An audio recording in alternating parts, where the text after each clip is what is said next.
कैसे सस्ती लोकप्रियता के लिए लिया गया फैसला, ये आपको हेमंत बिस्वा का नजर आता है। और बहुत बहुत सिंपल सवाल और उसका सिंपल जवाब है, हैदराबाद में विधानसभा में क्या ये ढील है मुस्लिमों के लिए? देखिए, अभी हमारे भाई जो हैं, नहीं, सीधा सवाल सीधा जवाब, मैं बता रहा हूँ। सीधा सवाल सीधा जवाब। ये कौन सी पहले बात है? जवाब दे दीजिए, फिर उसके बाद अपना सफिक्स प्रीफिक्स लगाइएगा। नहीं नहीं, आपने मुझे कैसी बातें करते हैं रंगरेज साहब, थोड़ी डिग्निटी मेंटेन रखिए ना। आपको मुझे खरीदने का शौक है ना मेरी कोई ऐसी कोशिश। आप प्रवक्ता है, प्रवक्ता ही रहिए। और आप सेलेबल हैं क्या? आप सेलेबल हैं क्या रंगरेज साहब? सेलेबल हैं क्या आप? सेलेबल हैं क्या आप? अरे मैडम, मैं क्या कह रहा हूँ? मैंने पूछा आपसे कि हैदराबाद में विधानसभा में ये छूट है क्या? ये छूट है या नहीं है, ये बताइए। और आप आपत्तिजनक शब्दों का इस्तेमाल मत करिए। आपने मुझे खरीद लिया, ये क्या तरीका है? क्या तरीका है ये रंगरेज साहब? आप कहिए, ये बताइए। मैंने पूछा आपसे। अरे सवाल तो मैं ही पूछूंगी ना कि आप करेंगे ये काम भी। सवाल मैं ही पूछूंगी ना साहब, और उस सवाल का जवाब देने का काम आपका है। नहीं देना आपको जवाब, आपको जवाब नहीं देना। हैदराबाद में नियम है या नहीं, ये बताइए। नहीं देंगे आप, मत दीजिए। आदेश भारद्वाज जी, आप मुझे बताइए, जहां जहां पर कांग्रेस की सरकारें हैं वहां की विधानसभा में क्या ऐसी कोई ढील है, ये बताइए। पूर्णिमा जी, हर राज्य की अपनी परिस्थितियां हैं। हमारा फेडरल स्ट्रक्चर है, राज्य सरकारों को अपने संवैधानिक अधिकार हैं, भारत सरकार के अपने अलग संवैधानिक अधिकार हैं। जिस राज्य को जैसा लगता है अपने लोगों के लिए वैसा चुनता है। अच्छा, ये सरकार को लगता है हमें कोई दिक्कत नहीं, लेकिन जो है सरकार का दृष्टिकोण क्या है, हाँ। मुख्यमंत्री की सोच क्या है, ये सोच सिर्फ एक इशू नहीं है। बहुत बारी मुख्यमंत्री किस तरह का व्यवहार करते हैं, अब से 2-3 दिन पहले किस तरह के उन्होंने भाषणबाजी की थी, तो ये सब उनके आचरण को झलकाता है। ये कहीं ना कहीं लोगों में नफरत डालने का काम करता है, लोगों को बांटने का काम करता है। मैं बड़े जिम्मेवारी से आपको कहना चाहता हूं कि राज्य सरकार हो या भारत की सरकार हो, ये लोगों से सुख सुविधाएं छीनना चाहती है। मैं बड़े अदब के साथ आपको कहना चाहता हूं कि रेलवे के अंदर 55 साल से ज्यादा उम्र की महिला को आधा टिकट लगता था, 60 साल से ज्यादा उम्र की महिला जेंट्स को आधा टिकट लगता था। हिंदुस्तान के जितने पत्रकार हैं सबको फ्री पास मिलते थे, लेकिन इस सरकार ने सबके छीन लिए। सरकार की इच्छा है, हम लोग आएंगे फिर देंगे लोगों को सुविधाएं। हमारा काम ये है। हमने कहा कि हमारी सरकार बनेगी 500 रुपए का सिलेंडर देंगे, हमने कहा कि हम खटाखट 8,500 रुपए देंगे, सरकार बनेगी देंगे। लेकिन आप बहुत सारे मीडिया में कि आप कहां दे रहे, अरे भाई सरकार क्या पैसा है, लोगों का पैसा है।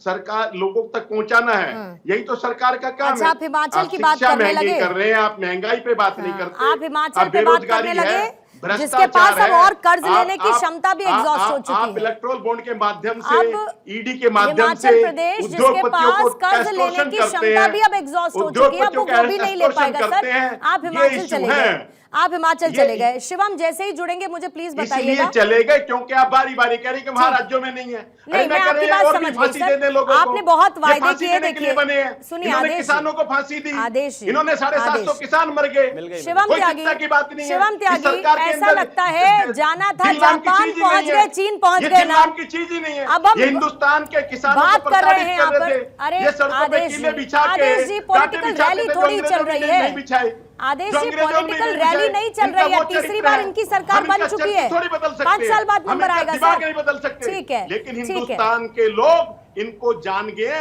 जो 400 की बात करते थे वो 240 पे लाके समेट दिए।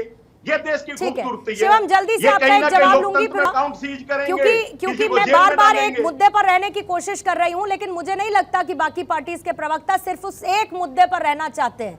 वो बार बार पन्ने पलट रहे हैं आपके इतिहास को दोहराते हुए कि आप लोग मुस्लिम विरोधी हैं। देश के जवलत मुद्दों पे बात करो। हाँ अच्छा सर, ठीक है, रिक्वेस्ट एक्सेप्टेड सर, बोलिएगा शिवम। देखिए पूर्णिमा जी, थैंक यू। बात हो रही थी इस बात की कि जुमे के दिन 2 घंटे की छुट्टी विधानसभा में क्यों दी जाए। वो बता रहे हैं कि रेलवे में 50% टिकट लगता था, वो खत्म हो गया। हाँ।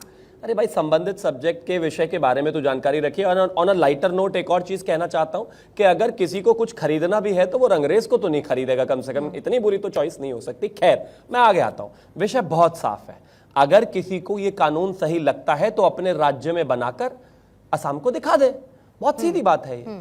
भाई अगर किसी को लगता है कि जुमे के दिन 2 घंटे की छुट्टी होनी ही चाहिए और ऐसा कांग्रेस मानती है तो हिमाचल में कानून बना दे। अगर ऐसा लगता है तो तेलंगाना में कानून बना दे। अगर ऐसा लगता है तो कर्नाटक में कानून बना दे। हर राज्य की कोई अलग स्थिति नहीं है। हर राज्य में हिंदू, मुस्लिम, सिख, ईसाई, पारसी सब रहते हैं। प्लीज बीच में नहीं, प्लीज बीच में नहीं, प्लीज बीच में नहीं, प्लीज ठीक है, प्लीज आपने बीच वो में बात नहीं, कोई पहले लाभ आदेश नहीं जी है। क्लियर कर दी। प्लीज बीच में आदेश अगर जी, अधि आपने वो अधि बात क्लियर कर दी कि राज्य सरकारों को अधिकार है फैसला लेने के लिए, और इसीलिए आपने कर्नाटक, हिमाचल में ऐसा कोई कानून नहीं बनाया है। ठीक है, सर की बात पूरी होने दीजिए सर, प्लीज मौका पूरी होने दीजिए, दीजिए, प्लीज मौका बीजेपी को अपनी बात पूरी प्लीज मौका दे करने दीजिए, दीजिए। प्लीज बोलिए मौका दे शुरू। दीजिए, प्लीज मौका दीजिए। ठीक है, अगर प्लीज थैंक यू मैं एक चीज कहना चाहता हूँ, प्लीज आप इनको रोक दीजिए। कोई लाभ नहीं है, मैं चिल्लाना नहीं चाहता इनके बीच में। पूर्णिमा जी अगर अधिकार है तो प्लीज आप आदेश जी समय आपको मिलेगा सर, संवैधानिक कहा जाता है। आदेश जी आपको आपका समय मिलेगा। साथ ही मेरा एक और सवाल ले लीजिए। सवाल मेरा ये है कि हेमंत बिस्वा शर्मा कोई अभी तो मुख्यमंत्री बने नहीं हैं, फिर अभी कुछ दिन पहले वो मियां मुसलमान करने लगे, फिर उनके कुछ फैसले आने लगे, फिर अचानक से अब ये फैसला ले लिया गया। टाइमिंग पर तो सवाल उठ ही रहे हैं, लेकिन बात तो ये भी है कि अगर ऐसा कोई उनको दिखता था कि औपनिवेशिक सोच से हमें छुटकारा पाना है, फैसले को खत्म करना है, तो अभी ये समय का चुनाव क्यों किया गया जिसने विपक्ष को मुद्दा दे दिया है आपको घेरने का? देखिए, एक तो मैं आदेश जी को ये कहना चाहता हूं कि लगता है कि आजकल आदेश जी को अपने मोहल्ले में भी 5 आदमी नहीं मिल रहे हैं ताकि वो थोड़े से भाषण दे सके, तो वो पैनल पर 5 लोग जो है उनको प्रताड़ित कर रहे हैं। सब एक दूसरे के समय में बोलेंगे तो बेहतर होगा। दूसरा, आपने जो टाइमिंग की बात करी, लगातार हेमंत बिस्वा शर्मा जी तो इस तरह के जो काम है वो लगातार करते आए हैं। अगर राज्य में कोई भी इनइक्वालिटी होने की संभावना है, अगर राज्य में बांग्लादेश से आए हुए मियां मुसलमानों की वजह से जो है एक तरीके से एक तरह की असमानता फैल रही है, तो वो उसको कर्व करने के लिए कहते हैं कि नहीं नहीं मैं ऐसा नहीं होने दूंगा। रियलिटी है भाई, वो हिंदुस्तान की तो बात ही नहीं कर रहे। वो कह रहे हैं कि अगर मियां मुसलमान बाहर से आते हैं और वो यहां पर रहकर असमानता, जनसंख्या असमानता फैलाते हैं तो वो मैं नहीं होने दूंगा अपने मुख्यमंत्री रहते हुए। सच बात है। अगर वो कुछ फिगर देते हैं तो वो प्रैक्टिकल है, डेटा से मिला लीजिए अगर वो गलत कहते हो। अगर वो कहते हैं कि जो मदरसे हैं, मदरसे से डॉक्टर इंजीनियर नहीं बनते हैं, मैं चाहता हूं कि हिंदू मुसलमान सबके बच्चे डॉक्टर इंजीनियर और बेहतर शिक्षा लें और सब आगे बढ़े, तो मुझे लगता है ये तो भलाई की बात है। अगर आज वो कहते हैं कि 2 घंटे की छुट्टी है वो कैंसिल की जाती है तो ये बेहतर है। और एक और चीज मैं कहना चाहता हूं, अभी आदेश जी ने कहा कि भाई अधिकार है, बिल्कुल अधिकार है, लेकिन अधिकार का दुरुपयोग नहीं सदुपयोग किया जाता है।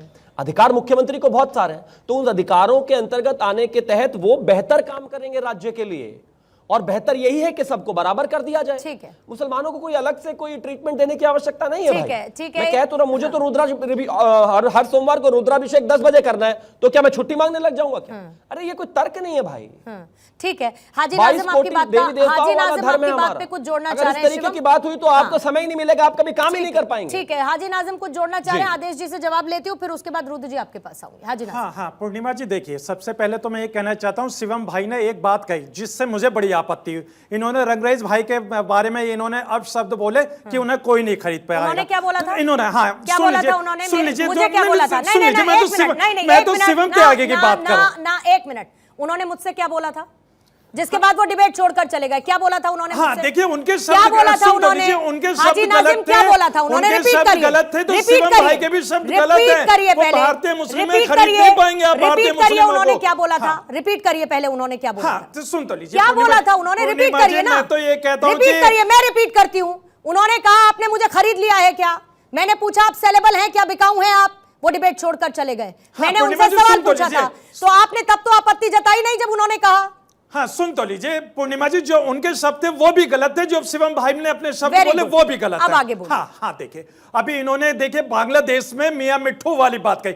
मैं इन्हें एक बात और बता दूं शिवम भाई को, इन्होंने केंद्र सरकार और हमारी जांच एजेंसियों पे खुद सवालिया निशान उठा दिए। वो कैसे बांग्लादेश से भारत की सीमा के अंदर आते हैं, उसका जवाब ये देंगे। और रही बात एक और, जो बार बार मेरी नमाज की बात आ रही है, तो मैं अपनी नमाज की बात बता दूं। देखिए हम लोग 5 वक्त की नमाज पढ़ते हैं इंशाल्लाह, और हमेशा पढ़ते रहेंगे। और जिस तरीके से हमारी जुमे की नमाज की भी बात आती है, तो उसमें हमें कितना वक्त लगता है? सिर्फ मुख्तसर 15 मिनट का टाइम हम लोगों को लगता है।